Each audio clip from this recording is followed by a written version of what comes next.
Target कर रहा हूँ मैं अब सबको, तो सबको टारगेट करूँगा, बस एम्प्लॉय की में लिखना है आपको। यहाँ पे लिख देता हूँ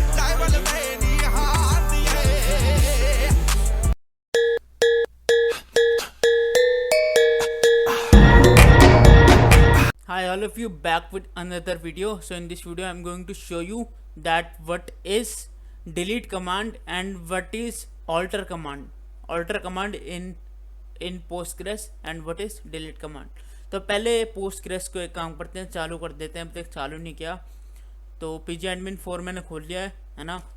जल्दी से पासवर्ड डाल के एंड देखते हैं अभी कौन सी टेबल के ऊपर ये चीज़ इम्प्लीमेंट करते हैं।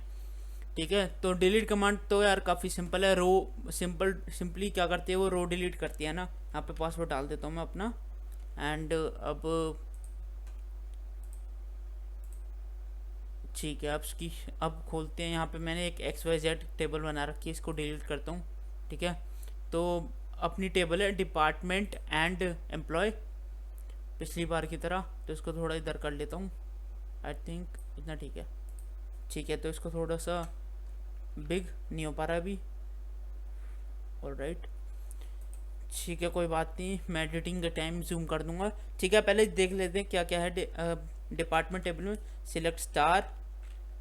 Select star from department. ठीक है, यहाँ पे ये है एंड सिलेक्ट, यहाँ से एम्प्लॉय से भी कुछ सिलेक्ट कर लेते हैं। स्टार सभी कर लिया मैंने। ठीक है, तो यहाँ पे क्या है, यहाँ पे है 3 कॉलम एंड इस वाली एम्प्लॉय टेबल में है 4 कॉलम। ठीक है, अब तक सबने लास्ट वीडियो तक देखी होगी तो सबको पता ही है ये कैसे कैसे बनी है। ठीक है, तो अब यहाँ पे मैं क्या करता हूँ, पहले कौन सी कमांड दिखाऊँ, डिलीट कमांड दिखाऊँ या फिर आपको ऑल्टर कमांड दिखाऊँ। ठीक है, पहले एक काम करता हूँ और डिलीट कमांड दिखा देता हूँ। तो डिलीट कमांड क्या करती है, अभी मैं यहाँ पे डिपार्टमेंट जैसे कि सब देख ही सकते हैं, यहाँ पे 4th लास्ट डिपार्टमेंट है, डिपार्टमेंट आईडी है लास्ट एंड इसके बाद है digital marketing and Delhi department location. ठीक है, तो अब मैं एक नई वैल्यू इंसर्ट करने वाला हूँ। इंसर्ट और उसके बाद इंसर्ट इनटू और किसके अंदर, डिपार्टमेंट वैल्यूज़। ठीक है, वैल्यूज़, तो यहाँ पे फॉर एग्जांपल मैं इंसर्ट कर रहा हूँ 5 मेरी आईडी है एंड नेम रख देता हूँ अभी के लिए। और कौन सा डिपार्टमेंट बचा है, फॉर एग्जांपल ABC, मेरे को कोई डिपार्टमेंट याद नहीं आ रहा तो ABC आ गया इन्वर्टेड सिंगल कॉमर्स में। ठीक है, सिंगल कोट्स में आ गए एंड इसके बाद अपने पास है डिपार्टमेंट लोकेशन। फॉर एग्जांपल कुछ भी डाल देता हूँ, फॉर एग्जांपल दिल्ली डाल देता हूँ। ठीक है, क्योंकि ये भी टेक्स्ट में ही आएगा। ठीक है, तो यहाँ पे डाल दिया दिल्ली। ऑलराइट, तो अभी के लिए इतना ही ठीक है ना। ठीक है, तो इसको मैं इंसर्ट करता हूँ and now it's time to press enter. ठीक है, इंसर्ट हो चुका है, एक बार दिखा देता हूँ। तो यहाँ पे देख सकते हो ABC आ गया, डिपार्टमेंट नेम एंड दिल्ली, और क्या है 5th डिपार्टमेंट आईडी। ठीक है, तो वैसे भी 5th रो है ये। ठीक है, तो अब इसको डिलीट करना है मेरे को, तो क्या कमांड है, डिलीट फ्रॉम डिपार्टमेंट। ठीक है, ये तो है सिंटेक्स, कौन सी टेबल से, डिपार्टमेंट टेबल से। ठीक है, एंड अब डिलीट क्या करना है, डिलीट करना है यहाँ पे लिखना है where department ID is equal to 5। I think so यही है सिंटेक्स, क्योंकि ये वाली कमांड ज़्यादा यूज़ में आती नहीं, तो इस वजह से काफ़ी कम प्रैक्टिस करी है मैंने भी। तो जहाँ तक है यही है। ठीक है, now it's time to run this command. तो यहाँ पे देखो डिलीट हो चुकी है। ठीक है, तो यहाँ पे दोबारा से दिखा देता हूँ, देखो वापस डिजिटल मार्केटिंग आ चुका है, लेकिन पहले ABC था तो ABC डिलीट हो चुका है। ठीक है, तो ये था रो को डिलीट करने का तरीका है ना। तो डिलीट कमांड से आप रो को डिलीट कर सकते हैं। एंड अब बात करते हैं ऑल्टर कमांड के बारे में। अगर आपको एक न्यू कॉलम ऐड करना है, देखो न्यू रो अगर इंसर्ट करनी है वो तो सबको पता है, लेकिन अगर न्यू कॉलम ही ऐड करना है तो वो कैसे करेंगे, वो करेंगे ऑल्टर कमांड से। ठीक है, ऑल्टर से कैसे करेंगे दिखा देता हूँ। ऑल्टर में कमांड क्या है, ऑल्टर, इसके बाद यहाँ पे एक काम करता हूँ, डिपार्टमेंट के अंदर ही कुछ ऐड करता हूँ, डिपार्टमेंट आईडी नेम लोकेशन। उसके बाद क्या हो सकता है डिपार्टमेंट का, और डिपार्टमेंट लोकेशन, डिपार्टमेंट आईडी, और क्या हो सकता है डिपार्टमेंट सारी चीज़ें तो हो गई, ठीक है। एम्प्लॉय में कुछ ऐड कर सकते हैं हम कॉलम कॉलम ही ऐड करना है ना, तो कॉलम कुछ ऐड कर सकते हैं, आईडी, नेम, सैलरी एंड सब चीज़ें यहाँ पे हैं। मुझे लगता नहीं कि कोई ज़रूरत है अभी के लिए। मैं ABC करके, ठीक है, एक कॉलम बना देता हूँ डिपार्टमेंट के अंदर ही, ठीक है। मेरे को कुछ चीज़ याद आ नहीं रही, वरना तो मैं डाल देता, ठीक है। अभी डिपार्टमेंट से रिलेटेड मेरे को कुछ याद आ नहीं रहा। ऑलराइट, तो यहाँ पे क्या है, ऑल्टर के बाद आएगा ऑल्टर टेबल, ठीक है, ऑल्टर टेबल। अब कौन सी table? Alter table, department table, ठीक है, डिपार्टमेंट टेबल। ऐड, अब यहाँ पे लिखना है आपको ऐड। अब क्या चीज़ ऐड करनी है? फॉर एग्जांपल मेरे को ऐड करना है XYZ, और ये किस चीज़ में होना चाहिए, मतलब इसका फॉर्मेट क्या होना चाहिए? टेक्स्ट होना चाहिए, इंट होना चाहिए, क्या होना चाहिए? टेक्स्ट। अभी के लिए टेक्स्ट ले लेते हैं, टेक्स्ट होना चाहिए। तो यहाँ पे वैसे मेरे को एक चीज़ याद आई, मैं एक काम कर सकता हूँ, एक काम मैं ये कर सकता हूँ कि मैं एम्प्लॉय की ईमेल आईडी भी ले सकता हूँ, है ना, एम्प्लॉय की ईमेल आईडी ले सकता हूँ, है ना। तो ये काम कर सकता हूँ। तो अल्टर टेबल, अब टेबल चेंज कर दिया मैंने, एम्प्लॉय लिखता हूँ यहाँ पे। एम्प्लॉय में मेरे को क्या ऐड करना है? ऐड एम्प्लॉय ईमेल, ठीक है, एम्प्लॉय ईमेल नाम से एक कॉलम बन जाएगा। एंड ये क्या, किस फॉर्मेट में होगा? ये होगा टेक्स्ट फॉर्मेट में। तो उसके बाद सिंपली सेमीकोलन से क्लोज कर दो, एंड एरर के चांसेस होंगे नहीं फिर तो, ठीक है। तो अब चलाते इस कमांड को, देखते हैं कि ये कितनी ठीक है, कितनी नहीं।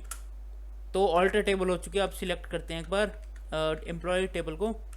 यहाँ पे देख सकते हैं कि नई कॉलम आ चुका है, जो है अपना एम्प्लॉय ईमेल, ठीक है। एम्प्लॉय ईमेल के नाम से एक न्यू कॉलम आ चुका है, जो कि बिल्कुल ब्लैंक है, क्योंकि अभी तक मैंने कोई टेक्स्ट लिखा नहीं है, ठीक है। तो अगर इसमें आपको फॉर एग्जांपल कि सभी एम्प्लॉयज़ की सेम ईमेल आईडी है, अभी के लिए ऐसा कोई कॉलम है जिसमें सब एम्प्लॉय के अंदर एक ही डेटा चढ़ रहा है, ठीक है। अभी के लिए ईमेल तो देखो सेम नहीं हो सकती, लेकिन फॉर एग्जांपल कोई सेम डेटा चढ़ रहा है ना, तो कैसे कर सकते हैं हम? अपडेट की कमांड से। देखो पहले मैं एक की करके दिखाऊंगा, एक यूनिक बंदे की, एक यूनिक पर्सन की, और फिर उसके बाद मैं करके दिखाऊंगा कि सबकी एक साथ, ठीक है। तो अपडेट टेबल तो नहीं आता इसमें, नहीं, अपडेट के बाद सीधा आपका टेबल का नाम आएगा अपडेट एम्प्लॉय सेट। यहाँ पे सेट आता है, हमेशा ध्यान रखना, ऑल्टर में ऐड आता है एंड अपडेट में सेट आता है, ठीक है। अपडेट एम्प्लॉय टेबल में सेट कर दो employee email is equal to, for example क्योंकि टेक्स्ट में है तो फिर सिंगल कोट्स में लिख देता हूँ मैं, फॉर एग्जांपल xyz@gmail.com। चलो ठीक है, अभी मैं पहले आपको एक पर्सन की करके दिखाता हूँ, ठीक है। पहले एक पर्सन की करके दिखाता हूँ। फॉर एग्जांपल मैं इसकी कर रहा हूँ, साहित्य की, ठीक है, जो है मेरा नाम। तो इस बंदे की करता हूँ मैं, ये इस एम्प्लॉय की कर रहा हूँ मैं। अब ईमेल अपडेट, ठीक है। तो कैसे करना है? जब भी किसी सिंगल पर्सन की, या फिर जब भी आपको पता है कि कुछ यूनिक, मतलब एक यूनिक पर्टिकुलर रो में आपको इंसर्ट करना है कुछ, या अपडेट करना है, ठीक है। इंसर्ट तो अलग चीज़ होगी, अपडेट करना है तो वहाँ पे लिखा जाएगा वेयर, ठीक है। किसी पर्टिकुलर एक रो को टारगेट कर रहे हो तब लिखा जाता है वेयर, एंड सब में करना है फिर तो आप ऐसे कर सकते हो, वो भी दिखाऊंगा अभी। पहले अपनी जो साहित्य है इसमें करता हूँ, ठीक है। क्या डाल दो यहाँ पे? ईमेल का नाम डाल दो आप, साहित्य@gmail.com, ठीक है। तो यह है ईमेल, सिंगल कोट से बंद, एंड ईमेल है। अब यहाँ पे मेंशन करना पड़ेगा वेयर। अभी अगर मैंने वेयर के बिना यहाँ पे सेमीकोलन लगा के यहाँ पे कमांड चला दी, तो ये सब में यही वाली ईमेल सभी एम्प्लॉयज़ में, पूरी टेबल में जितनी भी रोज होंगी, सभी इस वाले कॉलम में एम्प्लॉय ईमेल में ये वाली ईमेल को अपडेट कर देगा, ठीक है। लेकिन वो नहीं चाहता मैं, अभी के लिए मैं सिर्फ सिंगल पर्सन के लिए चाह रहा हूँ। तो यहाँ पे अब लिखना है आपको वेयर एम्प्लॉय आईडी, किसी भी चीज़ से आप स्पेसिफाई कर सकते हो, एम्प्लॉय आईडी से, एम्प्लॉय नेम से, एम्प्लॉय सैलरी से, ठीक है। लेकिन वही वाली बात है कि सैलरी रिपीट हो सकती है, एम्प्लॉय का नेम भी रिपीट हो सकता है, बट एम्प्लॉय आईडी रिपीट नहीं होगी। डिपार्टमेंट आईडी भी रिपीट हो सकती है ना, लेकिन एम्प्लॉय आईडी रिपीट नहीं होगी, ठीक है। So that's why it is the primary key of this table as well, ठीक है। तो अब क्या लिखते हैं यहाँ पे? Where employee ID pair employee ID is equal to 1 है ना, ठीक है। तो मैं एंटर करता हूँ प्रेस, ठीक है। तो अपडेट हो चुके, एक बार सिलेक्ट करते हैं एम्प्लॉय टेबल। यहाँ पर देख सकते हो साहित्य की यहाँ पे ईमेल अपडेट हो चुकी है, लेकिन बाकी सब की ईमेल नहीं अपडेट हुई, और इसलिए यहाँ पे एम्प्लॉय ID सबसे नीचे आ रही है 1, ठीक है, क्योंकि ये सब ब्लैंक है, ठीक है, ये सारे ब्लैंक है। तो अब इन सब में कैसे करूँगा, सिंपल सेम कमांड तो देखो सेम रहेगी, है ना। तो अभी के लिए कहाँ गई मेरे अपडेट कमांड। तो अपडेट कमांड में मैं क्या करूँगा, वेयर वाला पार्ट पूरा हटा दूंगा, क्योंकि यहाँ पे किसी पर्टिकुलर रो को मैं टारगेट नहीं कर रहा, ठीक है। यहाँ पे किस चीज़ को मैं टारगेट कर रहा हूँ, यहाँ पे टारगेट कर रहा हूँ मैं अब सबको, ठीक है। तो सबको टारगेट कर रहा हूँ, तो बस एम्प्लॉय ईमेल लिखना है आपको, एंड यहाँ पे लिख देता हूँ अभी के लिए ABC ईमेल abc@gmail.com, ठीक है, abc@gmail.com। और देखो अब ये सब में अपडेट कर देगा, ठीक है, अपडेट हो चुका है, ठीक है। तो एक बार चेक कर लेते हैं। तो यहाँ पे देख सकते हो कि सब में अपडेट हो चुका है, ठीक है। इवन जो मैंने पहले जिसमें अपडेट किया था, जो मेरी साइट, जो ये वाला एम्प्लॉय साइट है, ठीक है, इसकी भी देखो ईमेल अब चेंज हो चुकी है, वही वाली ईमेल आ चुकी है जो है मेरी abc@gmail.com, जो कि सबकी है, ठीक है। तो अपडेट क्या करती है, जो एग्जिस्टिंग जैसे कि यहाँ पे एग्जिस्टिंग डेटा है, इसको भी ओवरराइट कर दिया, ठीक है। लेकिन ये नहीं चाहता था मैं, तो क्या उसके लिए क्या तरीका, उसके लिए ये है कि आप वेयर करके स्पेसिफाई करें एक पर्टिकुलर रो को टारगेट करें, एंड फिर डाटा को अपडेट करें। तो बेस्ट प्रैक्टिस तो यही होती है। बाकी अगर सबकी जैसे सभी एम्प्लॉय या फिर सभी रो में एक ही काइंड ऑफ डेटा अगर आपको डालना है, तो आप अपडेट बिना वेयर को यूज़ करके आप डाल सकते हैं, ठीक है। तो आज की वीडियो में मेरे को सिर्फ इतना ही बताना था कि डिलीट कमांड कैसे होती है, एंड रन, एंड उसका मेन काम क्या है, एंड ऑल्टर का क्या काम है। एंड अभी भी यहाँ पे साहित्य नीचे आ रहा है, यहाँ पे 1 नीचे आ रहा है, बाकी सब ऊपर आ रहे हैं, ऐसा क्यों, एक बार और चेक करते हैं, ठीक है। अब भी नीचे आ रहा है, आई डोंट नो वाई, एक बार रिफ़्रेश करनी पड़ेगी लगता है।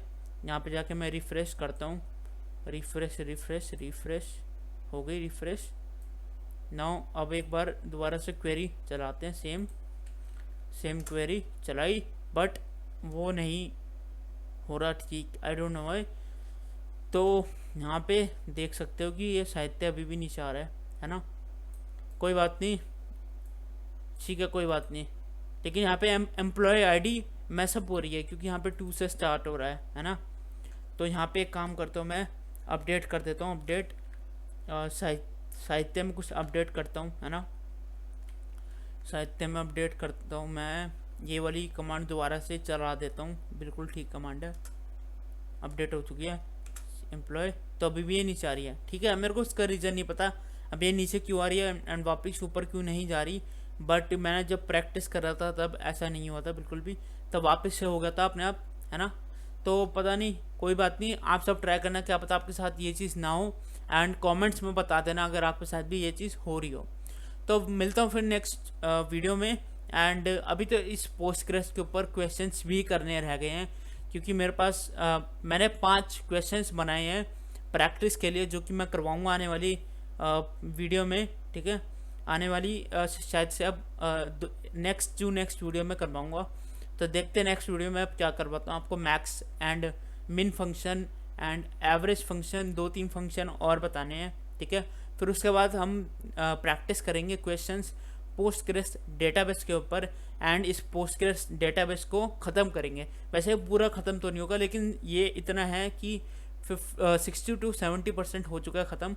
बाकी जो 30 to 40% रह चुका है पोस्टग्रेस, वो डेटाबेस एडमिन बनने के लिए है, और उसके लिए उतना मेरे को भी पहली बात तो आता नहीं है ना। उतना अगर आता होता तो मैं खुद बता देता यूट्यूब पे। तो अगर मेरे को फ्यूचर में आ जाएगा उतना, तो फिर मैं उतना भी करवा दूंगा। बट फिलहाल के लिए आपको डेटाबेस जितना आना चाहिए, आपको यही पता होना चाहिए कि DDL DML एंड बाकी सारी लैंग्वेज क्या है, SQL क्या है, एंड इंसर्ट कैसे करते हैं, सिलेक्ट कैसे करते हैं, क्वेरी कैसे चलाते हैं, और जो कल मैं फंक्शन बताऊंगा मैक्स मिन एवरेज फंक्शन, तो वो कैसे होते हैं।